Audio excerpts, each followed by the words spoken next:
ರಾಜ್ಯಶಾಸ್ತ್ರದ ಸಹಾಯಕ ಪ್ರಾಧ್ಯಾಪಕ, ಸರ್ಕಾರಿ ಪ್ರಥಮ ದರ್ಜೆ ಕಾಲೇಜು ದೇವನಹಳ್ಳಿ. ಈ ಆನ್ಲೈನ್ ವಿಡಿಯೋ ತರಗತಿಯ ಮೂಲಕ ನಾನು ಇಂದು ಬೆಂಗಳೂರು ಉತ್ತರ ವಿಶ್ವವಿದ್ಯಾಲಯಕ್ಕೆ ಸಂಬಂಧಪಟ್ಟಂತಹ 5ನೇ ಸೆಮಿಸ್ಟರ್ BA ರಾಜ್ಯಶಾಸ್ತ್ರ ಅಂತಾರಾಷ್ಟ್ರೀಯ ರಾಜಕಾರಣ ಎಂಬ ಪತ್ರಿಕೆಯಲ್ಲಿ 21ನೇ ಅಧಿವೇಶನ ಟಾಪಿಕ್ ಹೆಸರು ರೋಲ್ ಆಫ್ ಡಿಪ್ಲೊಮೆಸಿ, ರಾಜತಾಂತ್ರಿಕರ ಪಾತ್ರ ಅಥವಾ ರಾಯಭಾರಿಗಳ ಪಾತ್ರ ಮತ್ತು ರಾಯಭಾರಿಗಳ ಕಾರ್ಯಗಳನ್ನು ವಿವರಿಸ್ತಾ ಇದ್ದೀನಿ. Diplomacy is known as the art of forging a relationship without resorting to arguments or conflicts. Foreign ambassadors or envoys or specially designated to negotiate on matters of bilateral or multilateral interests to nations, and also to discuss on laws and agreements which can affect their nation. The goals of diplomacy at international level is to safeguard the national interests, foster trade, promote culture, and strengthen economic ties between nations. Therefore, the functions of diplomacy is varied and many. ರಾಯಭಾರಿಗಳು ಒಂದು ದೇಶದ ವಿದೇಶಾಂಗ ನೀತಿಯನ್ನು ಕಾರ್ಯಗತಗೊಳಿಸ್ತಕ್ಕಂಥ ಕೆಲಸ ಮಾಡ್ತಾರೆ. ಸಂಧಾನದ ಮೂಲಕ ತಮ್ಮ ರಾಷ್ಟ್ರದ ಹಿತಾಸಕ್ತಿಗಳನ್ನು ಮತ್ತು ವಿದೇಶಗಳಲ್ಲಿರುವ ತಮ್ಮ ರಾಷ್ಟ್ರೀಯರ ಹಿತಾಸಕ್ತಿಗಳನ್ನು ರಕ್ಷಿಸಿಕೊಂಡು ಹೋಗೋದು, ವಿಶ್ವದ ಇತರೆ ದೇಶಗಳಲ್ಲಾಗ್ತಕ್ಕಂತಹ ಪ್ರಮುಖ ಬೆಳವಣಿಗೆಗಳನ್ನು ತಮ್ಮ ಸರ್ಕಾರಕ್ಕೆ ತಿಳಿಸುವುದು ಮೊದಲಾದ ಕಾರ್ಯಗಳನ್ನು ನಿರ್ವಹಿಸ್ತಾರೆ. ಅಷ್ಟೇ ಅಲ್ಲದೆ ತಮ್ಮ ರಾಷ್ಟ್ರಕ್ಕೆ ಸಂಬಂಧಪಟ್ಟಂತೆ ತಮ್ಮ ರಾಷ್ಟ್ರದ ಹಿತಾಸಕ್ತಿ ಕಾಪಾಡೋದಕ್ಕೋಸ್ಕರ ವಿದೇಶಗಳಲ್ಲಾಗ್ತಾ ಇರತಕ್ಕಂತಹ ಬದಲಾವಣೆಗಳನ್ನು ತಮ್ಮ ರಾಷ್ಟ್ರಕ್ಕೆ ಮನದಟ್ಟು ಮಾಡಿಕೊಡ್ತಾರೆ. ಸೊ ರಾಯಭಾರಿಗಳು ತಮ್ಮ ರಾಷ್ಟ್ರದ ಹಿತಾಸಕ್ತಿ ಕಾಪಾಡೋದರ ಜೊತೆಗೆ ತಮ್ಮ ಇತರೆ ರಾಷ್ಟ್ರಗಳ ಜೊತೆ ಸಂಬಂಧಗಳನ್ನು ಬೆಳೆಸೋದಕ್ಕೂ ಸಹ ಪ್ರಯತ್ನ ಪಡ್ತಾ ಇರ್ತಾರೆ.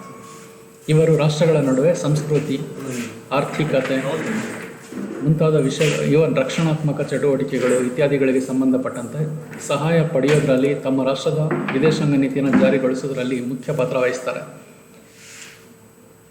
ರಾಯಭಾರಿಗಳು ನಿರ್ವಹಿಸ್ತಕ್ಕಂಥ ಕಾರ್ಯಗಳೇನೇನು ಅಂತ. The functions of diplomacy can be divided as follows. First important function performed by diplomats is representation. The primary duty of modern diplomats is to represent their ruler as if he were present. The primary duty of the modern diplomats is to represent their ruler as if he were present. The ambassador stands in the place of his head of state and therefore represents both his person and prestige. The conduct of relations requires an establishment in the home country to formulate policy. Over the centuries, this requisite of diplomacy has become increasingly professional and bureaucratic. By the 17th and 18th centuries, domestic foreign affairs establishments were well developed. In the 19th century, corps of diplomats were chosen by competitive exams, and ambassadors were often selected on a political bias. A diplomat must be in touch with the happening and assigned state for which he has to develop contacts in all walks of life, social, cultural, economic, political and diplomatic, where he posted to. ರಾಯಭಾರಿಗಳ ಪ್ರಮುಖ ಕಾರ್ಯ ತಮ್ಮ ದೇಶವನ್ನು ವಿದೇಶದಲ್ಲಿ ಪ್ರತಿನಿಧಿಸೋದು. They represents their mother country in another country. ವಿದೇಶದಲ್ಲಿ ರಾಯಭಾರಿಯು ತನ್ನ ದೇಶದ ಜನತೆಯ ಪ್ರತಿನಿಧಿಯಾಗಿರ್ತಾನೆ. ಎಲ್ಲ ಅಧಿಕೃತ ಸಂದರ್ಭಗಳಲ್ಲಿಯೂ ರಾಯಭಾರಿ ತನ್ನ ದೇಶವನ್ನು ಅದರ ಘನತೆ, ಗೌರವಗಳು ಹೆಚ್ಚುವ ರೀತಿಯಲ್ಲಿ ಪ್ರತಿಬಿಂಬಿಸ್ತಾನೆ. ತನ್ನ ದೇಶದ ಸರ್ಕಾರದ ಧ್ಯೇಯೋದ್ದೇಶಗಳನ್ನು ವಿವರಿಸಿ ತಾವು ನೇಮಕಗೊಂಡ ರಾಷ್ಟ್ರದ ಸರ್ಕಾರಿ ವಲಯದಲ್ಲಿ ಮತ್ತು ಇತರೆ ಪ್ರಭಾವಿ ವಲಯಗಳ ಸ್ನೇಹ ಸಂಬಂಧ ಬೆಳೆಸಿಕೊಂಡು ತಾಳ್ಮೆ, ಚಾತುರ್ಯ, ನಿರಂತರ ಪ್ರಯತ್ನಗಳ ಮೂಲಕ ತನ್ನ ಕಾರ್ಯ ಸಾಧಿಸಲು ಸದಾ ಜಾಗರೂಕತೆಯಿಂದ ದುಡಿತಾ ಇರ್ತಾರೆ. ತಮಗೆ ದೊರೆತ ಅವಕಾಶಗಳನ್ನು ಕಳೆದುಕೊಳ್ಳದೆ ತಮ್ಮ ರಾಷ್ಟ್ರದ ಪ್ರಗತಿಗೋಸ್ಕರ, ತಮ್ಮ ರಾಷ್ಟ್ರದ ವಿದೇಶಾಂಗ ನೀತಿಯನ್ನು ಜಾರಿಗೊಳಿಸುವುದಕ್ಕೋಸ್ಕರ ರಾಯಭಾರಿಗಳು ತಮ್ಮ ರಾಷ್ಟ್ರವನ್ನು ವಿದೇಶದಲ್ಲಿ ಪ್ರತಿನಿಧಿಸ್ತಾರೆ. ರಾಯಭಾರಿಗಳು 3 ವಿಧದಲ್ಲಿ ತಮ್ಮ ದೇಶವನ್ನು ಪ್ರತಿನಿಧಿಸ್ತಾರೆ. ಸಾಂಕೇತಿಕ ಪ್ರಾತಿನಿಧ್ಯ, ವಿದೇಶಗಳಲ್ಲಿ ತಮ್ಮ ರಾಷ್ಟ್ರದ ಪರವಾಗಿ ಎಲ್ಲ ಅಭಿನಂದನೆ, ಸಂತಾಪಗಳನ್ನು ಸ್ವೀಕರಿಸುವುದು, ತಮ್ಮ ರಾಷ್ಟ್ರದ ಪರವಾಗಿ ಅಭಿನಂದನೆ, ಸಂತಾಪಗಳನ್ನು ಸೂಚಿಸುವುದು. ಎರಡನೇದಾಗಿ ವಿದೇಶದಲ್ಲಿ ತನ್ನ ದೇಶದ ಕಾನೂನಿನ ಪ್ರತಿಯಾಗಿ ಕಾರ್ಯನಿರ್ವಹಿಸ್ತಾನೆ. ರಾಯಭಾರಿ ವಿವಿಧ ಒಪ್ಪಂದಗಳಿಗೆ ತನ್ನ ದೇಶದ ಪರವಾಗಿ ಸಹಿ ಮಾಡುತ್ತಾನೆ ಮತ್ತು ದೇಶದ ಪರವಾಗಿ ವಿಷಯಗಳನ್ನು ಪ್ರಕಟಿಸ್ತಾ ಇರ್ತಾನೆ. ಸೊ ಇಷ್ಟು ಕೆಲಸಗಳನ್ನು ಪ್ರತಿನಿಧಿಯಾಗಿ ತಾನು ವಿದೇಶದಲ್ಲಿ ತನ್ನ ಕಾರ್ಯನಿರ್ವಹಿಸ್ತಾ ಇರ್ತಾನೆ ರಾಯಭಾರಿ. The second important function of diplomats is negotiation. Diplomats are by definition negotiators. Negotiation includes far more than treaty arrangements. It comprises a large range of topics and goals set out by the home government, including interpretation of the rules of trade, persuading a sovereign to follow agreements previously made, convincing the sovereign to pursue policies favorable to the ambassador's master, and in general maintain good relations between the two governments. A diplomat might be involved in negotiations over many issues from alliance, boundary disputes, and commercial regulation to territorial treaties and usurped poverty, drafting agreements, etc. Early modern diplomats were involved in many functions over their information gathering. They were assigned the task of important negotiations under instructions given by the home government. Normally, negotiation was the primary duty of special representatives with precise powers for that purpose. But resident diplomats were also involved in a variety of negotiations, especially at major diplomatic conferences and congress. ರಾಯಭಾರಿಗಳು ನಿರ್ವಹಿಸ್ತಕ್ಕಂಥ ಎರಡನೇ ಕಾರ್ಯ ಸಂಧಾನ ಮಾಡ್ತಕ್ಕಂಥದ್ದು. ಸಂಧಾನ ಕಾರ್ಯ ವಿಭಿನ್ನ ಹಿತಾಸಕ್ತಿಗಳನ್ನು ಹೊಂದಿರುವ ರಾಷ್ಟ್ರಗಳ ಮಧ್ಯೆ ಸಾಮರಸ್ಯ ಸಾಧಿಸಲು ಅನಾದಿ ಕಾಲದಿಂದಲೂ ನಡೆದು ಬಂದಿರುವ ವಿಧಾನವೇ ಸಂಧಾನ. ರಾಯಭಾರಿ ಅಂದರೆ ಸಂಧಾನಕಾರ ಅಥವಾ ಸಂಧಾನ ಚತುರ ಅಂತ ಕರೀತಾರೆ. ವಿಶ್ವದಲ್ಲಿ ರಾಯಭಾರಿಗಳು ನಡೆಸ್ತಕ್ಕಂಥ ಮಾತುಕತೆಗಳು ಮಾನವನ ಎಲ್ಲ ಚಟುವಟಿಕೆಗಳನ್ನು ವ್ಯಾಪಿಸಿವೆ. ಉದ್ದೇಶ ಯಾವುದೇ ಆದರೂ ಸಂಧಿಕಾಲದಲ್ಲಿ ಸಂಧಾನ ಕಾರ್ಯ ಎರಡು ದೇಶಗಳು ಹೊಂದಿರತಕ್ಕಂಥ ಸಮಾನ ಆಸಕ್ತಿ ಕ್ಷೇತ್ರಗಳನ್ನು ಕಂಡುಹಿಡಿದು ವಾದ ವಿವಾದಗಳನ್ನು ಆಲಿಸಿ ಭಿನ್ನಾಭಿಪ್ರಾಯಗಳನ್ನು ಬಗೆಹರಿಸಿ ಒಪ್ಪಂದಕ್ಕೆ ಬರುವಂತೆ ಮಾಡ್ತಕ್ಕಂಥ ಕೆಲಸನ ಇವರು ಮಾಡ್ತಾರೆ. ಇಂದು ಸಾರಿಗೆ ಸಂಪರ್ಕ ಕ್ಷೇತ್ರಗಳಲ್ಲಾಗಿರ್ತಕ್ಕಂಥ ಕ್ಷಿಪ್ರ ಪ್ರಗತಿ ಬಹಳ ದೂರದಿಂದಲೂ ನೇರವಾಗಿ ದೇಶದ ಮುಖ್ಯಸ್ಥರು ಮಾತುಕತೆ ನಡೆಸಬಹುದಾದ ಅನುಕೂಲತೆ, ರಾಷ್ಟ್ರದ ಪ್ರತಿನಿಧಿಗಳ ದ್ವಿಪಕ್ಷೀಯ ಬಹುಪಕ್ಷೀಯ ಸಭೆಗಳನ್ನು ಕರೆಯಬಹುದಾದ ಅನುಕೂಲತೆಗಳು, ರಾಯಭಾರಿಗಳ ಸಾಂಪ್ರದಾಯಿಕ ಕಾರ್ಯವಿಧಾನದ ಪ್ರಾಮುಖ್ಯತೆ ತಗ್ಗಿಸಿದ್ದರೂ ಸಹ ರಾಯಭಾರಿಗಳು ವಿಶಾಲ ಪರಿಧಿಯಿಂದಾಗಿ ತಮ್ಮ ಪ್ರಾಮುಖ್ಯತೆ, ಅಧಿಕಾರ, ಅಂತಸ್ತು, ವಿವೇಚನಾ ಸ್ವಾತಂತ್ರ್ಯ ಮುಂದೆ ಇರ್ತಾರೆ. ಆದ್ದರಿಂದ ರಾಯಭಾರಿಗಳು ಸಂಧಾನದ ಸೂತ್ರಧಾರಿಗಳಾಗಿದ್ದಾರೆ ಅಂತ ಹೇಳ್ಬೋದು. ವಿದೇಶಿ ನೆರವು, ಆಯಾತ ನಿರ್ಯಾತ, ಹಡಗು ಸಂಚಾರ, ವಿಮಾನಯಾನ, ದೇಶ ಪರ್ಯಟನೆ ಮುಂತಾದ ವಿಷಯಗಳಲ್ಲಿ ರಾಷ್ಟ್ರಗಳ ಮಧ್ಯೆ ಸಂಧಾನ ನಡೆಸ್ತಕ್ಕಂಥ ಕೆಲಸನ ರಾಯಭಾರಿಗಳು ಕಾಲಕಾಲಕ್ಕೆ ನಿರ್ವಹಿಸ್ತಾ ಇರ್ತಾರೆ. ರಾಷ್ಟ್ರಗಳ ನಡುವಿನ ವಿವಾದಗಳನ್ನು ಮಾತುಕತೆ ಮೂಲಕ ಬಗೆಹರಿಸೋದ್ರಲ್ಲಿ ರಾಯಭಾರಿಗಳು ಮುಖ್ಯ ಪಾತ್ರ ವಹಿಸ್ತಾರೆ. On the basis of negotiations, the diplomats can solve the bilateral issues or bilateral disputes between the countries, or multilateral issues can be solved on the basis of negotiation. This is the main important function of diplomats. Third important function of diplomats, reporting. The duty of the resident ambassador is to obtain and transmit information. This is done in many ways and varies greatly in extent, reliability and difficulty. The most open method is direct interviews with the foreign or with leading ministers. For more vital and operative intelligence, ambassadors still rely on paid informants and spies. Although the complex implementation of international espionage is increasingly conducted through contracts outside the official diplomatic channel. To communicate this intelligence to his home government, the early modern diplomats used the methods also available to him: national post, paid couriers, commercial caravans, and private messengers. More confidential communications were put into increasingly complex ciphers. Duplicates and triplicates of important messages were often sent by different routes to ensure the delivery of at least one. On occasions of demanding extreme secrecy, messages or parts of them were given very verbally to a courier or other confidant, who then delivered the message orally to the proper authority. Such precautions were felt to be necessary because, with increasing frequency, written communications were intercepted and ciphers broken. Therefore, a diplomat is at times spoken as eyes and ears of his government in other countries. Reports from the diplomats act the raw material of foreign policy. These reports might cover information and include estimated trends on a particular aspect of bilateral and international issue of the assigned nation or nations. The reports include public opinion, political climate, market condition, legislative programs, trade statistics, etc. So these are the functions related to the reporting made by the ambassadors. ಮೂರನೇದಾಗಿ ವರದಿಯನ್ನು ಸಲ್ಲಿಸ್ತಕ್ಕಂಥ ಕೆಲಸನ ರಾಯಭಾರಿಗಳು ಮಾಡ್ತಾರೆ. ರಾಯಭಾರಿಯ ಮೂಲಕ ಒಂದು ದೇಶ ವಿದೇಶದ ವಿವರಗಳನ್ನು ತಿಳಿದು ಕಾರ್ಯಪ್ರವೃತ್ತವಾಗಬೇಕಾಗುತ್ತೆ. ಆದ್ದರಿಂದ ರಾಯಭಾರಿಯು ತನ್ನ ದೇಶದ ಕಣ್ಣು ಮತ್ತು ಕಿವಿಯಾಗಿ ಕೆಲಸ ಮಾಡ್ತಾನೆ. ರಾಯಭಾರಿ ಸಲ್ಲಿಸುವ ವರದಿ ಈ ದಿಸೆಯಲ್ಲಿ ಒಂದು ಬಹಳ ಪ್ರಾಮುಖ್ಯತೆಯನ್ನು ಪಡೆದಿರುತ್ತೆ. ವರದಿ ಸರಿಯಾಗಿದ್ದರೆ ಆ ದೇಶ ತೆಗೆದುಕೊಳ್ಳುವ ನಿರ್ಣಯ ಸರಿದಾರಿಯಲ್ಲಿರುತ್ತೆ. ತಪ್ಪು ವರದಿಗಳು ಅನಾಹುತಕ್ಕೆ ಕಾರಣ ಮಾಡಿಕೊಡ್ಬೋದು.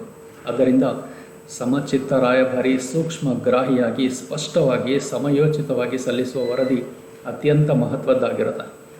ಈ ವರದಿಗಳು ವೈವಿಧ್ಯಮಯವಾಗಿರುತ್ತೆ. ರಾಯಭಾರಿ ಇರುವ ರಾಷ್ಟ್ರದಲ್ಲಿ ಜಾರಿಯಲ್ಲಿರ್ತಕ್ಕಂಥ ಆರ್ಥಿಕ, ರಾಜಕೀಯ, ಸಾಮಾಜಿಕ, ರಕ್ಷಣಾ ಕಾನೂನುಗಳನ್ನು, ಹೊಸ ಸಂಶೋಧನೆಗಳನ್ನು, ಕೈಗಾರಿಕಾ ಮತ್ತು ವಿದ್ಯಾಭ್ಯಾಸ ಕ್ರಮಗಳಲ್ಲಿ ಜರುಗುವ ಬದಲಾವಣೆಗಳನ್ನು ಮತ್ತು ಅವುಗಳ ಪರಿಣಾಮಗಳನ್ನು ಯೋಗ್ಯ ರೀತಿಯಲ್ಲಿ ತನ್ನ ದೇಶಕ್ಕೆ ವರದಿ ಮಾಡ್ತಾ ಇರ್ತಾನೆ. ಅಗತ್ಯವಾದ ವಾಸ್ತವಿಕಾಂಶಗಳು ಸ್ಪಷ್ಟವಾಗಿ, ಅತಿ ರಂಜಕವಲ್ಲದ ರೀತಿಯಲ್ಲಿ, ಸಂಕ್ಷಿಪ್ತವಾಗಿ, ನಿರ್ದಿಷ್ಟವಾಗಿ, ಸರಿಯಾಗಿ ಅರ್ಥ ಆಗುವಂತೆ ಸಲ್ಲಿಸುವ ವರದಿಗೆ ಬಹಳ ಪ್ರಾಮುಖ್ಯತೆ ಇರುತ್ತೆ. ಕಾರಣ ಆ ವರದಿಗಳ ಆಧಾರದಲ್ಲಿ ಒಂದು ದೇಶದ ವಿದೇಶಾಂಗ ನೀತಿ ಮತ್ತು ನೀತಿಯ ವ್ಯವಹಾರಗಳು ರೂಪಿಸಲ್ಪಡುತ್ತಿರುತ್ತವೆ. ಅದರಿಂದ ರಾಯಭಾರಿ ನಿರ್ವಹಿಸ್ತಕ್ಕಂಥ ಕಾರ್ಯಗಳಲ್ಲಿ ತನ್ನ ದೇಶಕ್ಕೆ ವರದಿ ನೀಡೋ ಕಾರ್ಯ ಅತ್ಯಂತ ಪ್ರಮುಖವಾಗಿದೆ ಅಂತ ಹೇಳ್ಬೋದು. ಆನಂತರ ನಾಲ್ಕನೇದಾಗಿ protection of interest, the fourth important duty performed by ambassador or diplomat in foreign countries. Protection of interest. Another important duty of diplomat is to protect the interest of his home state. However, selfish it might be, a diplomat is expected at all times to further the best interest of the native country. It includes all the aspects of as directed by his home country and in accordance with international treaties. Most importantly, it is the duty of the diplomat to protect and assist businessmen, seamen and all other nationals of his country who live in the country to which one is posted to. ನಾಲ್ಕನೇದಾಗಿ ತನ್ನ ರಾಷ್ಟ್ರ ಮತ್ತು ಪ್ರಜೆಗಳ ಹಿತಾಸಕ್ತಿಗಳನ್ನು ಕಾಪಾಡ್ತಕ್ಕಂಥ ಕೆಲಸ. ತನ್ನ ದೇಶಕ್ಕೆ ಸಾಧ್ಯವಾದ ಎಲ್ಲ ಅನುಕೂಲತೆಗಳು ದೊರೆಯುವಂತೆ ಮಾಡುವುದು, ತಾನು ರಾಯಭಾರಿಯಾಗಿರುವ ದೇಶದಲ್ಲಿ ವಾಸವಾಗಿರುವ ತನ್ನ ದೇಶದ ಜನರ ಹಿತನ ಗಮನಿಸೋದು, ಬಯಸುವುದು, ಅವಕಾಶಗಳನ್ನು ಒದಗಿಸಿಕೊಡೋದು ರಾಯಭಾರಿಗಳ ಇನ್ನೊಂದು ಪ್ರಮುಖ ಕೆಲಸ ಆಗಿರುತ್ತೆ. ರಾಜತಾಂತ್ರಿಕನ ದೇಶದವರು ವ್ಯಾಪಾರಿಗಳಾಗಿರ್ಬೋದು, ವಿದ್ಯಾರ್ಥಿಗಳಾಗಿರ್ಬೋದು, ಪ್ರವಾಸಿಗರಾಗಿರ್ಬೋದು, ಮೀನುಗಾರರಾಗಿರ್ಬೋದು, ಬೇರೆ ಏನೇ ಆಗಿರ್ಬೋದು, ಅವರೆಲ್ಲರ ಹಿತಾಸಕ್ತಿಗಳನ್ನು ಕಾಪಾಡಲು ನೆರವಾಗುವುದು ರಾಯಭಾರಿಯ ಕರ್ತವ್ಯವಾಗಿರುತ್ತೆ. ಅವರೆಲ್ಲರಿಗೂ ತೊಂದರೆ ಆಗದ ರೀತಿಯಲ್ಲಿ, ಪಕ್ಷಪಾತವಾಗದಂತೆ, ಅನ್ಯಾಯವಾಗದಂತೆ ಎಲ್ಲ ಸೌಲಭ್ಯಗಳು ಕಾನೂನಿನ ರೀತಿಯಲ್ಲಿ, ಮಾನವೀಯತೆಯ ಆಧಾರದಲ್ಲಿ ವಿದೇಶದಲ್ಲಿ ದೊರೆಯುವಂತೆ ನೋಡಿಕೊಳ್ಳೋದು ರಾಯಭಾರಿಗಳ ಕಾನೂನುಬದ್ಧ ಕರ್ತವ್ಯವಾಗಿರುತ್ತೆ. ತನ್ನ ರಾಷ್ಟ್ರದ ಗೌರವಕ್ಕೆ ಧಕ್ಕೆ ಬರದಂತೆ ನೋಡ್ಕೊಳ್ತಕ್ಕಂಥ ಕೆಲಸನ ರಾಯಭಾರಿ ವಿದೇಶದಲ್ಲಿ ಮಾಡ್ತಾನೆ. Next, the fifth important thing which we discussed under this topic is the diplomatic privileges and immunities. Diplomatic immunity is a principle of international law by which diplomats are not subject to the jurisdiction of local courts and other authorities and are given safe passage in case of war or conflict. The concept of immunity began with ancient tribes. In order to exchange information, messengers were allowed to travel from tribe to tribe without fear of harm. They were protected even when they brought bad news. Pope Gelasius I was the first ever recorded people to historically enjoy diplomatic immunity. Pope Gelasius I was the first ever recorded pope to historically enjoy diplomatic immunity, as it is noted in his letter Diosant to Emperor Anastasius. The British Parliament first guaranteed diplomatic immunity to foreign ambassadors in 1709 after Count Andrei Medvedev, a Russian resident in London, was subjected by British bailiffs to verbal and physical abuse. In Islamic tradition, a messenger should not be harmed, even if coming from an arch enemy and bearing a highly provocative or offensive message. Modern diplomatic immunity evolved parallel to the development of modern diplomacy. In 17th century, European diplomats realized that protection from prosecution was essential for doing their jobs, and a set of rules were evolved guaranteeing the rights of diplomats. Diplomatic immunity as an institution developed to allow for the maintenance of government relations, including during periods of difficulties and even armed conflict. The importance of these rules is that such practices contribute to the development of friendly relations among nations, irrespective of their differing constitutional and social systems, as diplomats by definition enter the country under safe conduct. Violating them is normally viewed as a breach of honor. Vienna Convention on Diplomatic Relations. The Vienna Conventions on Diplomatic Relations is an international treaty on diplomatic intercourse and the privileges and immunities of a diplomatic mission. It was adopted on April 18, 1961 by United Nations Conference on Diplomatic Intercourse and Immunities held in Vienna, Austria from March 2 to April 14. It was first implemented on April 24, 1964. The Vienna Convention on Diplomatic Relations 1961 and the Vienna Convention on Consular Relations of 1963 are general rules of most modern diplomatic and consular practices, including diplomatic immunity. More than 160 nations are parties these treaties.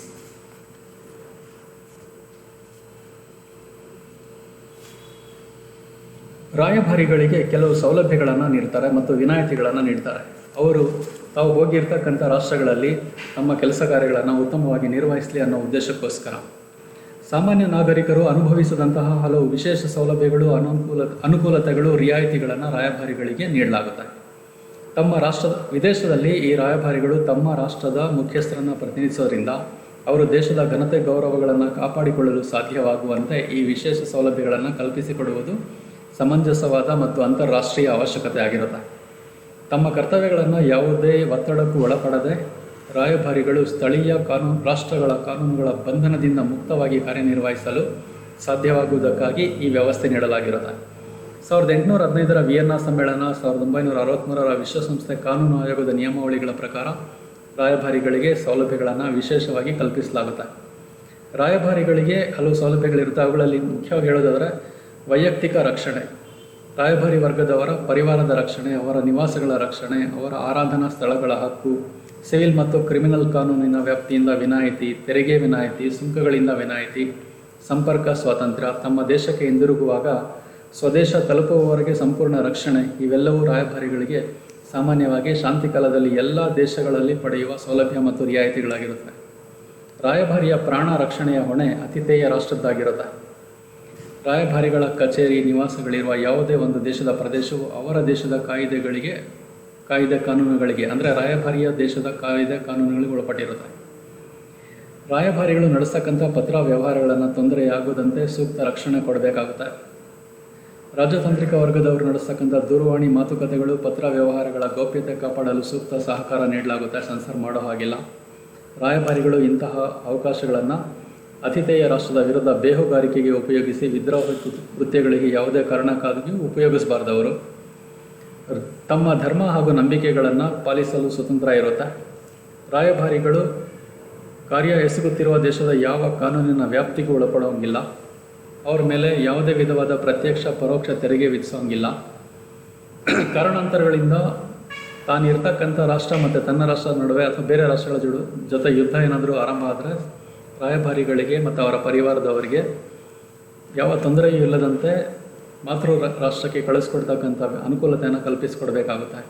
ಈ ಎಲ್ಲ ಸೌಲಭ್ಯಗಳನ್ನು ಎಲ್ಲ ರಾಷ್ಟ್ರಗಳಲ್ಲಿ ರಾಯಭಾರಿಗಳಿಗೆ ನೀಡಲಾಗುತ್ತೆ. ಇದರ ಮುಖ್ಯ ಉದ್ದೇಶ ರಾಯಭಾರಿಗಳು ತಮ್ಮ ಕರ್ತವ್ಯಗಳನ್ನು ಉತ್ತಮವಾಗಿ ನಿರ್ವಹಿಸಲಿ ಅನ್ನೋದೇ ಆಗಿರುತ್ತೆ. Thank you. Thank you all.